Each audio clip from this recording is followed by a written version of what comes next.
Martin Zoir once lived in Paris, where he loved the beauty of the old city. He enjoyed art, books, and especially the writings of the famous realist author Gustave Flaubert. But 6 years ago, Martin moved back to Normandy to take over his father's bakery, which was the pride of the small town. One day, a batch of pastries came out burnt. This upset his wife, Valérie, who was angry at his mistake. Martin explained that he was distracted because he was worried about his neighbor, Charlie. After finishing work, Martin went to check on him and found Charlie throwing his late wife's belongings into a fire. Before everything was destroyed, Martin managed to save the woman's diary. It all began about 6 months earlier. While working in his garden, Martin saw a car pull up to the house next door. A new couple had moved in, Charlie and Gemma Bovery from England. When Martin heard the name Bovary, he was curious. The young woman, Gemma, looked exactly like the heroine he had imagined from the famous novel Madame Bovary. The next day, Gemma came into Martin's bakery. She admired the bread, smelling its aroma with delight, while Martin could not stop staring at her. Later, when he was walking his dog, he met her again. At that moment, he realized that Gemma stirred up emotions in him that he had not felt in years. One evening, Charles, Gemma's husband, came to Martin's house because the power had gone out at their place. He helped him and accepted his invitation to share some wine.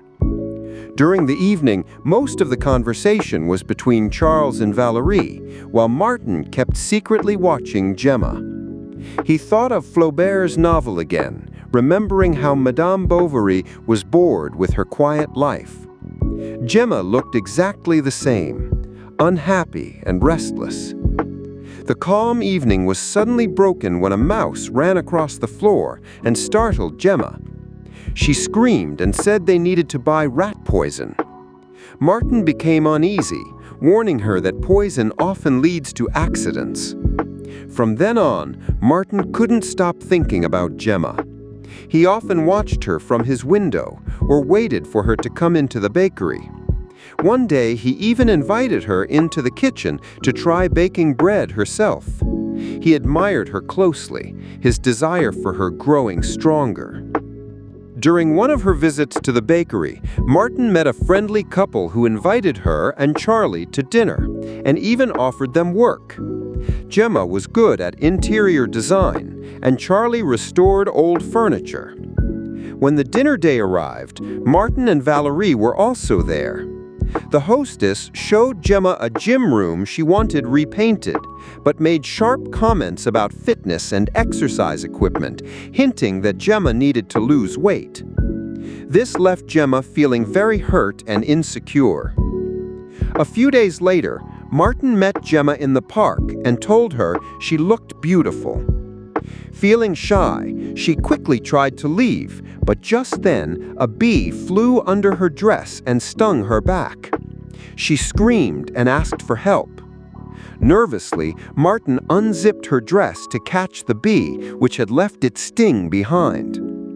He had no choice but to suck out the poison, and Gemma agreed. Hearing her cries, a young Frenchman named Hervé, who lived in a nearby mansion, ran over. While Martin explained what had happened, Gemma fainted. Together, they rushed her to the hospital where she was treated. The next day, the English couple went to visit the Bovarys. While looking at a magazine, Gemma saw a photo of her old fiancé, Patrick, the man who had once cheated on her. Even though he betrayed her, Gemma still missed him, especially since her husband Charles was always busy with books or working in his workshop, ignoring problems in the house like the broken ceiling and wiring.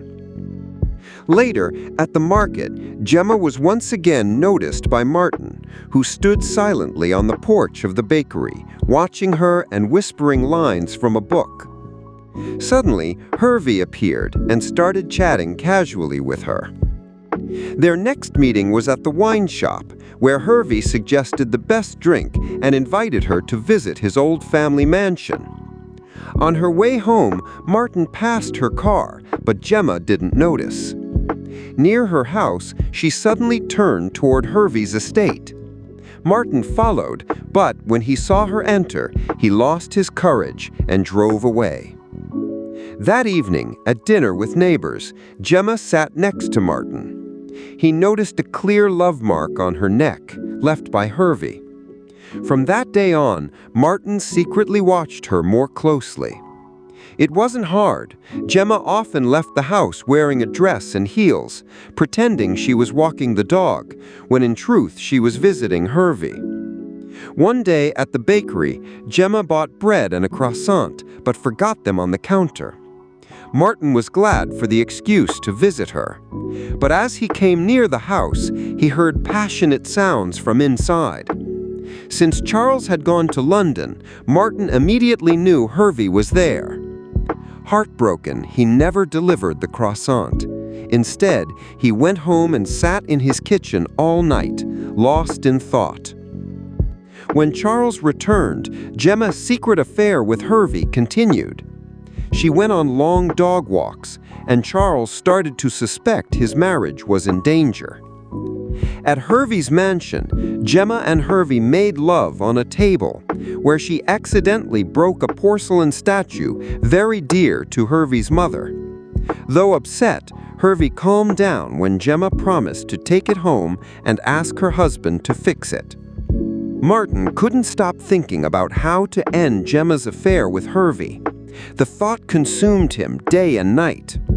Finally, he decided he would put a stop to it, no matter what it took.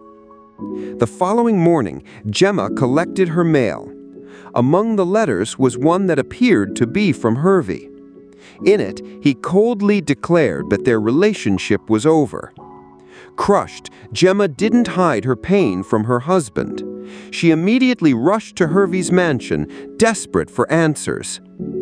At that very moment, Hervey was being scolded by his mother, who was furious about his lack of focus on his studies and livid over the disappearance of her cherished statuette. At the estate gates, Gemma received another message, Hervey explaining that he had to return to Paris and could not join her in London as they had planned. Heartbroken, she went back home only to find Charles already one step ahead. He knew what she intended to confess. Quietly, he packed his suitcase and walked out, unable to live under the same roof with a wife who betrayed him. The next day, Gemma turned to Martin for help, asking him to translate a letter. But as always, the baker found it difficult to concentrate in her presence. His gaze lingered on her beauty, and silence filled the room, until a mouse darted past. Startled, Martin killed it, and his eyes landed on a bag of rat poison nearby. Furious, he warned Gemma never to keep such dangerous things in the house. Soon, Gemma began spending more and more time at the English neighbor's home. There, she unexpectedly reunited with Patrick, her former fiancé. He seemed thrilled to see her again, his eagerness to rekindle their past obvious. The next day, Gemma arranged to meet Martin, but never showed up. When he stepped outside, his heart sank at the sight of her in Patrick's arms. Later, over dinner with Patrick, Gemma admitted it had been a mistake. A moment of weakness, she said, one she already regretted deeply. When she returned home, her mind was made up. She began packing her belongings, determined to sell the house and return to London in hopes of saving her marriage. While gathering her things, she came across the statue Charles had carefully repaired. Overcome with emotion, Gemma left her husband a heartfelt voicemail, her voice trembling with tenderness. Not far from the house, she sees Martin. She apologizes for not showing up to their meeting and invites him in for a farewell drink. During their talk, Martin admits that he was the one who sent the fake letter, pretending it was from Hervey. Gemma realizes why he did it. After giving him a kiss, she gently asks him to leave. A little later, Martin brings her a basket of freshly baked bread as a goodbye gift. But when the knock comes at the door, it isn't Martin. It's Patrick, who has returned to try one last time for a new beginning with her. Meanwhile, as Martin works in the garden, he notices a cab pulling up to the neighbor's house. To his surprise, Charlie steps out. The baker feels relieved and happy, believing everything will finally return to normal. But soon after, his happiness turns into horror. Charles runs out of the house, shouting for help. Gemma has died. Martin immediately suspects the rat poison caused her death, but the coroner reveals the truth. Gemma suffocated after choking on a piece of bread. Feeling guilty, Martin admits everything to Charlie during the funeral. But Charlie blames himself instead. He explains that when he came home, he caught Patrick and Gemma in a compromising situation. Instead of helping her, he confronted them, leaving her helpless. Both men feel crushed, each believing they are to blame for her tragic death. As Martin walks away from the cemetery, he turns back and sees Hervey, who has also come to say goodbye to the woman they all loved. 6 months later, new neighbors move into the village, and Martin immediately takes an interest in them. But that, as they say, is another story. Thank you for watching. Don't forget to like and subscribe. See you in the next video.